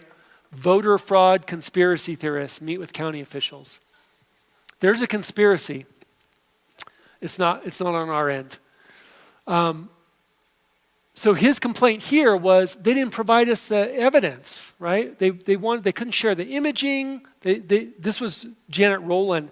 All she asked me, this is me she's talking about. So I dialed in because the citizens of Mesa County asked me to dial in for their meeting with their commissioners. And so I was dialed in, and this is where Janet Rowland said, well, if you were serious about election integrity, you would have brought this evidence forward. And I think I said something like, "Are you serious?" to her, and then they cut my mic off. And then, so she said, if evidence really exists, it should have immediately be taken to the district attorney. Well, Clerk Peters tried to go over and talk to the district attorney and ask him about the question she had about the authenticity of her ballots. And he said, not my table, right? He said, you bring me a completed investigation and I'll look at it. Well, he got a completed investigation. Here's Ashby parroting Rowland, saying, oh, they didn't bring the evidence. Next slide. So then they got the evidence. They got the report. Janet Rowland sent him the report. Janet Rowland got the report, that same cyber forensic report that I had the quote from of the two critical findings from Doug Gould, who has forgotten more about cyber than that entire collection of public officials will ever know if they started now and worked on it the rest of their lifetime. And yet this is what Charles Ashby then said, right? He quoted them. They saw that it said 29,000 files were deleted, but the Secretary of State said, oh, those don't have anything to do with elections. Like she would know, right? Like she would know. I mean it. She wouldn't know the difference between a memory card and a birthday card. Not only were there 29,000 files deleted, about 600 of them were critical log files for understanding what happened on that system. And those are just what was left after the system was automatically deleting log files whenever it exceeded the memory storage space. They're specifically prohibited under the voting system standards from deleting the log files. And the system was configured to automatically do it. That's a criminal violation to certify that system under Colorado law. It's a criminal violation to certify it. It's a criminal violation to delete the election records. But they're not reporters, they're repeaters. If the Secretary of State says, yeah, all those, our gold, it's a gold standard, our computers are made of gold, and the ballots are gold, they will literally just print it. They will just print it. And then they quote Wayne Williams, right, like he's an expert, saying the forensic. There's no forensic. Forensic means you look at all available evidence with an expert. That's what forensic means. There's no forensic risk limiting audit. I already talked about the risk limiting audit. What is Williams saying? This is the nonsense that these people say, and the reporters just repeat it, and this is why. That inset is an email that we got from an Open Records Act request because Charles Ashby and Wayne are buddies, right? They go have dinner together. Charles Ashby goes and has lunch with Janet Rowland. I bet he's never gone to lunch with Clerk Peters. I bet he's never offered her the opportunity to review something he was going to print and correct inaccuracies in it. But that's what he does with Rowland, and that's what he does with Williams. That's what Ashby does. That's how corrupt our media are in Colorado. They have been keeping the information from voters for a long time. They are part of the problem. Next slide. Next slide. I thought I added some more in here. Is that really it? I don't know what I did there. I had a bunch more evidence. I had a whole list. So I've already talked to you about some of the affidavits. Let me talk about this. So Clerk Peters was indicted today, right? Rubenstein, Dan Rubenstein, the district attorney out there in Mesa County, has had Doug Gould's first forensic report since September 2021. So is the Colorado Attorney General. They have statutory responsibilities under Colorado law to investigate the evidence that was submitted in those reports. They have done nothing. Instead, they're pursuing Clerk Peters, right? They're trying to get her so that she's no longer the, guardian for her husband. They're trying to go after her tax records. I got an extra tax bill this year. It's probably a coincidence, right? And going back to 2018, my 2018 Colorado taxes, I use TurboTax, so if somebody understands, taxes better than I do, I welcome you to go back through my taxes. I also have, by the way, 25 years of records. So there's a little bit of schadenfreude waiting if somebody wants to come and audit me. Bring a team, plan to stay. I've got spare bedrooms. It's going to be a while. But anyway, so Clerk Peters, they're going after her with everything, every coercive power the state can bring. Rubenstein is corrupt. If you will not uphold the law of the state, and that's his duty, he's sworn an oath to our Constitution. If you will not uphold the law and have everyone equal before the law, if you will not investigate obvious stated evidence from experts about the destruction of election records in violation of Colorado law, the certification of voting systems in violation of Colorado law, you are corrupt. Dan Rubenstein is corrupt. When I went out the last time to Grand Junction to go speak at the rally out there, we asked them not to put my name on the bill so that they wouldn't have forewarning, so that they could come and arrest me, because that's who they are. Right, that's who they are. So Clerk Peters and Brendan Nisley have both been indicted. Who knows what information was presented? Probably the same fallacious information the Secretary of State has been presenting right from the beginning of that. I don't know if everybody remembers, but you go back and watch the first press conference from Secretary of State Griswold, and she's talking about the compromise of passwords in Mesa County, because those password, that list with the black line through it, was posted online. She's the one who revealed they were Mesa County passwords. First of all, Clerk Peters never did that. So if there was some jeopardy to the voting system security, she did it. Second, those were her passwords. Those BIOS passwords for those computer systems were in the sole care and custody of Jenna Griswold. Clerk Peters never had those passwords. She had no ability to compromise those passwords. If those passwords were compromised, it was through the negligence or the breach of or violation of duty of the Secretary of State, but she lied about that to the public, and people like Ashby repeated it, and the Denver Post repeated it. Right? It's just like what they did so I was up at the Rock Church, and what I said was, let me see if I can remember this. I said, I have in my possession evidence of the criminal violation by Jenna Griswold of Colorado voting law, and I do. And I'm submitting that in affidavits, and I'll provide those affidavits to other people if they want to submit them. I'm going to provide those to other people if they want to submit them to their own district attorneys, because this happened in every county in Colorado. The district attorneys and the attorney general have concurrent jurisdiction and authority to investigate and prosecute election law violations in Colorado. So I said that, and then the crowd said, lock her up. And I waited until they were done. And I said, I am for due process. And I am. I am for justice, and I am. And anyone involved in election fraud should hang. Now that is my statement about coups and treason.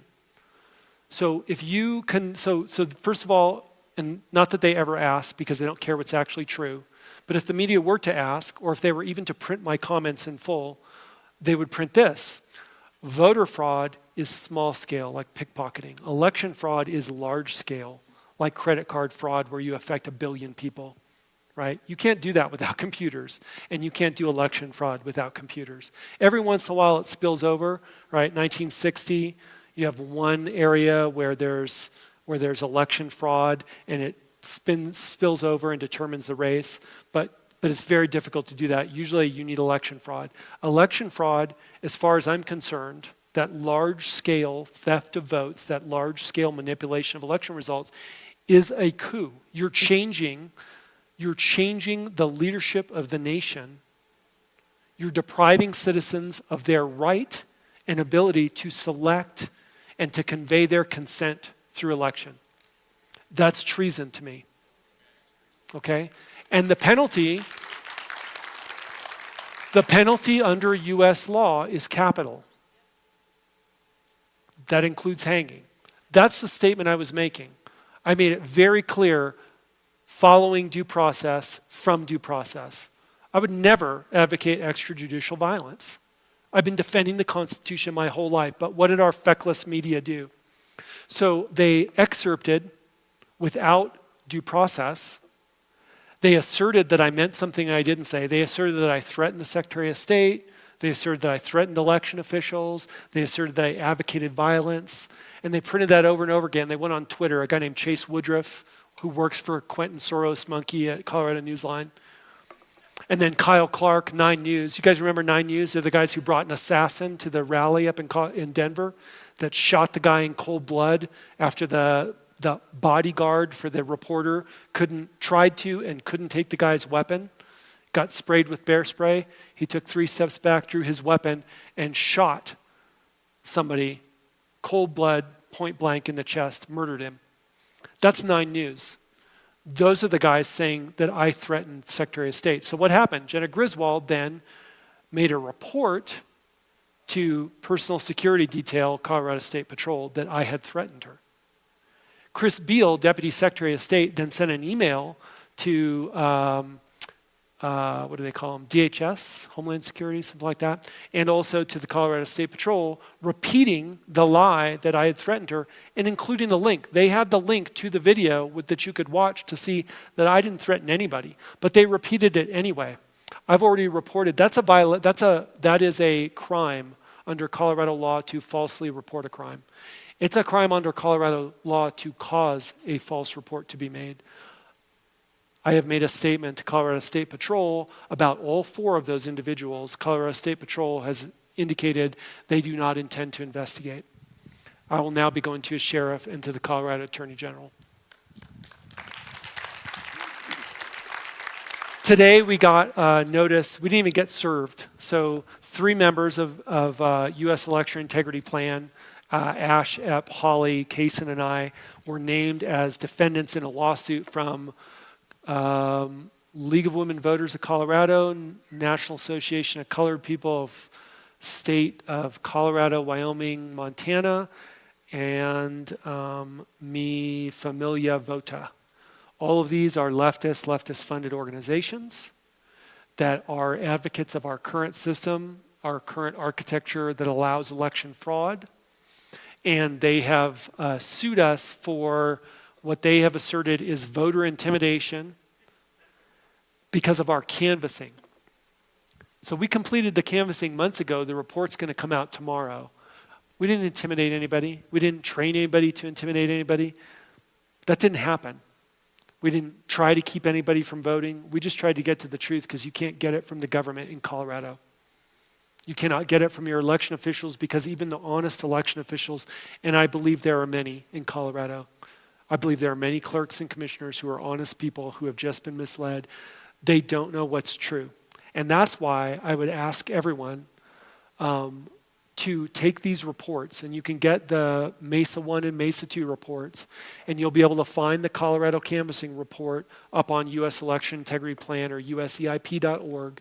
You'll be able to find them there, and I ask you, take them to your commissioners, take them to your clerks, take them up to Denver or wherever the local office is of your elected representatives, hand them to every candidate for office that wants to be in a position of leadership or responsibility. And I want to say, there are some in the room I know, I appreciate anyone who intends to be or is a public servant. I never wanted to do it. I don't want to do it now. I mistrust almost everyone in power because I've been around people in power. Once you've been to DC, you can't forget what you saw. Power attracts the worst kinds of people. But there are public servants. There are public servants among us who want to do the right thing.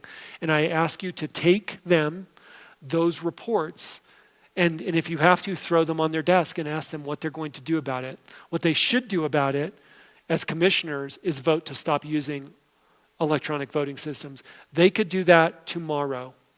Every county commission in the state could vote to stop using electronic voting systems. And the question then is, how much is it going to cost? And what are we going to do instead? Let me start in reverse. What you're going to do instead is hand count. It costs almost nothing, right? We should volunteer and go do it. We should do it with our neighbors. We'd have a holiday for one election. We're probably going to have several elections a year, but a lot of them are going to be precinct level or county level. They'll be much smaller. We don't need help from the state. We don't need help from the state, right? They haven't been much help yet, right? Somebody who helps you off the cliff is not help. We don't need that. We can handle it ourselves. And it'll be good, and it's important for all of us to get re-engaged in our elections. They belong to us. We've distanced ourselves from it. It's kind of like having other people, raise your kids. There's no substitute for the parent, and there's no substitute for the citizen. How much it costs, we're going to address too. So the hand count procedures, I'm supposed to have already finished them, and I haven't finished them. So I apologize to everybody. I disappoint people every day because there's so many things coming in, I can't answer them all. But the hand count procedures and the recommendations for the systems, the setup for the video systems, like where they should be, the timing studies so they know how many tables they have to have for a certain number of ballots and voters. We're going to hand that to everyone in the country, including the financial study that's being done right now by accountants in Colorado that are volunteers to say, look, here's what it costs you to run an electronic voting system election and to maintain those, and here's what it would cost you. I promise you it's going to be a lot less to hand count, right? Not to mention the fact that if you do it the way we're recommending, if you hand count at the precinct level under video, the audit is the video. Anybody can watch it. Everybody can watch it live. You can watch it archived. You don't need experts. You don't need vendors. You don't have to trust anybody. You shouldn't trust anybody. Sit down with your neighbors and count your elections. That's it. So if you don't trust the QR code, which you shouldn't, I made this one, so you can trust that one, but if you don't trust it, and I would say also for everything that I've said, I'll provide the references for every single one of them. You don't have to trust a thing that I say. I will show you every citation. All you have to do is ask. I put them up on the site. You'll find most of the documents in the Cause of America library at causeofamerica.org. But Concierge is the get involved interface there. So if you want to do it at the state level, you can go with USEIP in Colorado, and there are other organizations that help. It wasn't just USEIP, it was a lot of citizens all over the state that did canvassing. We had people come from other counties all over the state to help with El Paso County. This was one of the counties that we canvassed. So was Weld, so was Douglas. Okay, I think that's it for the slides. Let's see if we've got questions. So here, I need everyone to please hear me clearly.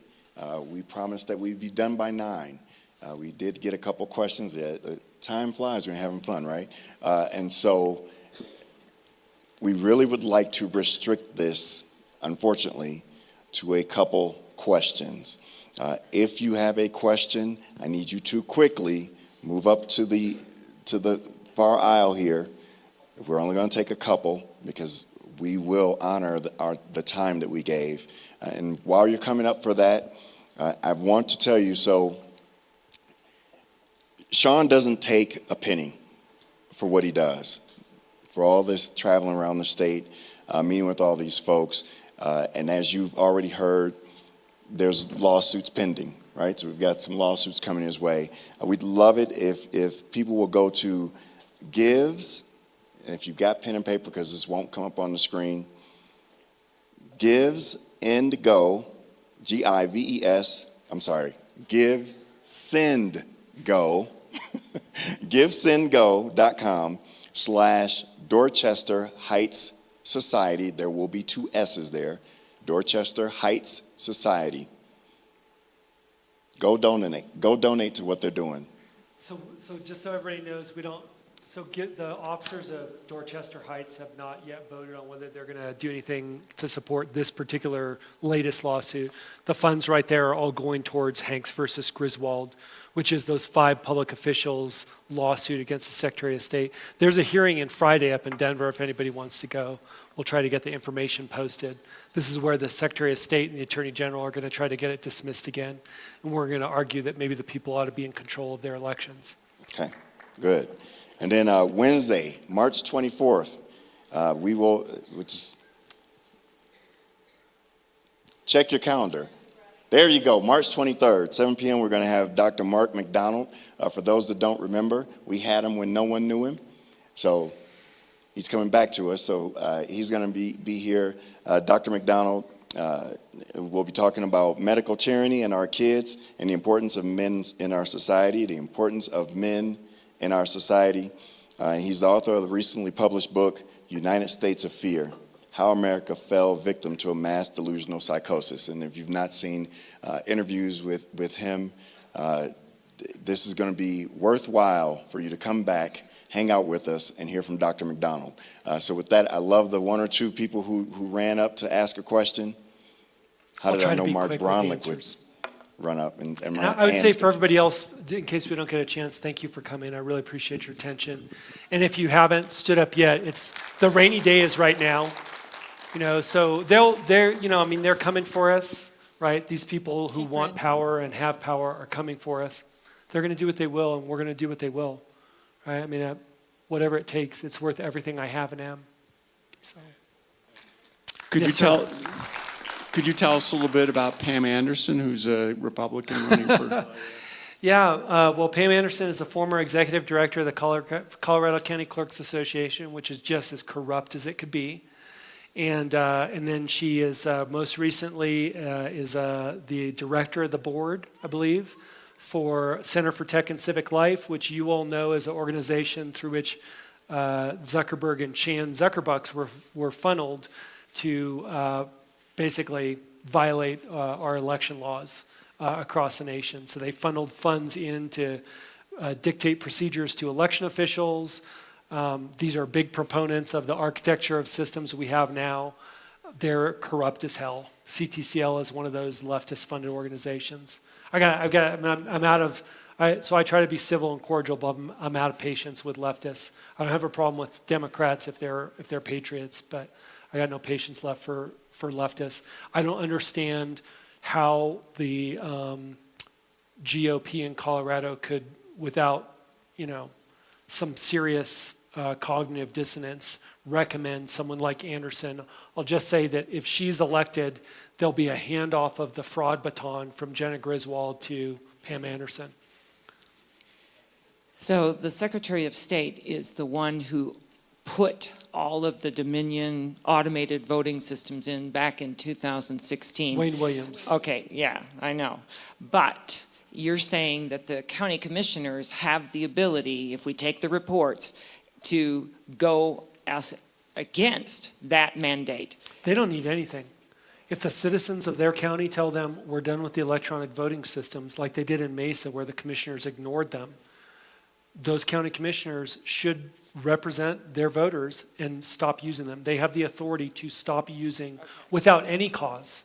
They don't need cause at all. They have more than adequate cause in the vulnerabilities that have been revealed in the systems and the way they've been misled and the fact that the systems are not legally certified under Colorado law and cannot meet the voting system standards. So then why did you say that if they went against what she did in June, that they could be prosecuted? Because again, they're trying to represent their constituency. The same reason I'm being sued by the NAACP and that Clerk Peters is being prosecuted because they use lawfare against citizens and officials who stand against them. Okay, thank you. It's corrupt as hell. Quick point, just, it seems like with all the discussion, the only pathway out of this is legal action. And so how can we get a tsunami of lawsuits against the people involved in this process? Well, so we're working on that. So first of all, if anybody who knows attorneys who are practicing who would like to, serve their country, we could use the help. We've got a number of cases that are just waiting. I mean, I think they're very clearly arguable cases. And honestly, more pop up all the time. So what's going to happen here is we're going to submit these affidavits to the Attorney General and to district attorneys, and they're obligated to investigate under Colorado law. There's a statute. They must investigate allegations forthwith of election law violations. And if they don't, they themselves have committed a violation of that Colorado statute. At that point, if that happens, and I hope it doesn't, I hope they investigate, but if it happens, now we're going to find out if we have sheriffs that are going to uphold our Constitution. And if they won't, then we're going to have civil rights class action lawsuits against public officials in Colorado. I think we have a strong case against legislators in Colorado who have a constitutional obligation under the Colorado Constitution to secure the purity of elections and safeguard the elective franchise. We're going to show them the evidence that has not occurred. They're obligated to fix it. They're obligated to investigate it. If they don't, if they refuse to do an audit like they did in December 2020, if they won't implement the changes that are necessary to fix those issues and to remedy all those deficiencies that we're identifying, then they themselves are liable. So there's an action plan. USCIP will have the action plan from Cause of America. So if you want to get involved, please contact USCIP and offer to help. It's going to take all of us. Yes, sir. Thank you for all the hard work that you've put into this. I appreciate it, you sharing everything. Tonight, my question is what would you recommend? This is like a lot to take in, and there's so much stuff. Yeah. But like as citizens, what would you commission us to stay focused on if it was like one or three things? I would say go to USCIP or Cause of America, uscip.org or Cause of America. Read the reports for yourself. There's no substitute for you reading it for yourself. You can see when you read them for yourself that it's imbecilic for Ashby to say what he did and Roland to say what they did. So either you believe that Doug Gould and Ben Cotton are liars, or that their curricula vitae are lies, or you believe that their conclusions are plausible, in which case they should be investigated. Yeah. If you read them for yourself, I'll provide the affidavits. I can't do it tonight because I'm still working on them. Thank you very much. Yes, ma'am. If you read the affidavits and you agree with them, if you think that the things that I attach and show the evidence for, that those convince you that these are things that should be investigated, you can submit those affidavits to your district attorney, and I'd recommend that you do. And then the question is, how much of your time is it worth? I pretty much, I can't even remember the last thing I watched on TV. So, my recreation is I stop and, I eat or something.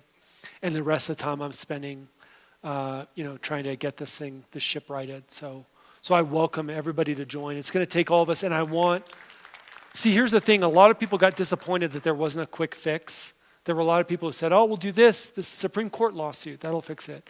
Or, the thing with the PCAPs, that'll fix it. And people got disappointed, they were disheartened. But the truth of the matter is, if we fix this quickly, we will have failed. And the reason is because we have to get re-engaged in our own elections, right? So when Charity McPike calls up Clerk Browerman, he knows her voice. I imagine he shudders. Right? I imagine he hears, "Hi, Chuck," and that's his day, right? That just ended his good day. That's what all of our election officials who are not supporting our demands for election integrity have to feel like. So if your elected officials, including your county clerk and commissioners and your House of Representatives or your General Assembly representatives, if they don't know your voice, change that. Read the reports, make sure they have them, ask them what the hell they're going to do about them. That's what I'd recommend. Thank you. Yes, sir. Don't go anywhere. So we're endeavoring to get that website up on the screen. And of course, he's not expecting this, but you've heard the name a couple times here already tonight. And Ron Hanks is actually here. Ron has done amazing work in this arena. He's sitting over there. If you don't know Ron,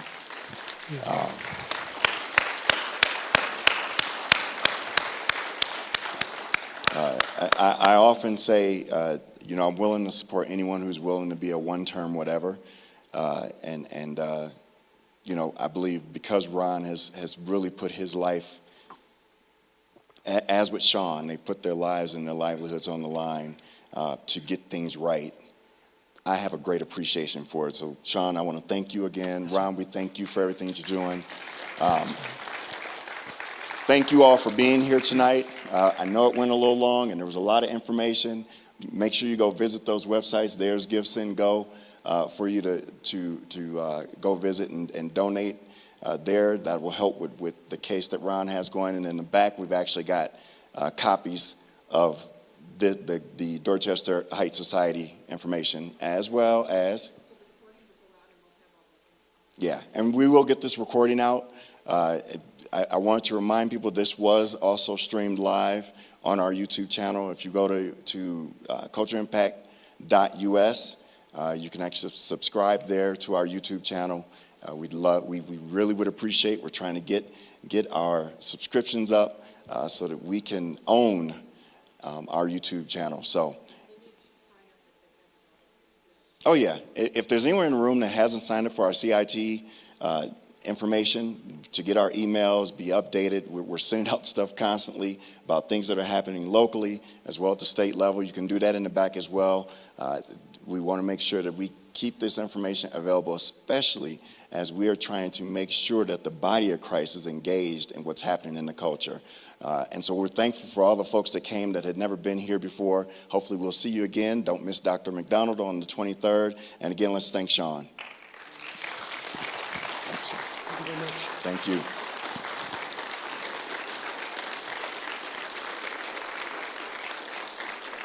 And we're working on Shawn. He can be a little rough around the edges at times, so we're still working on Shawn. You guys have a great night.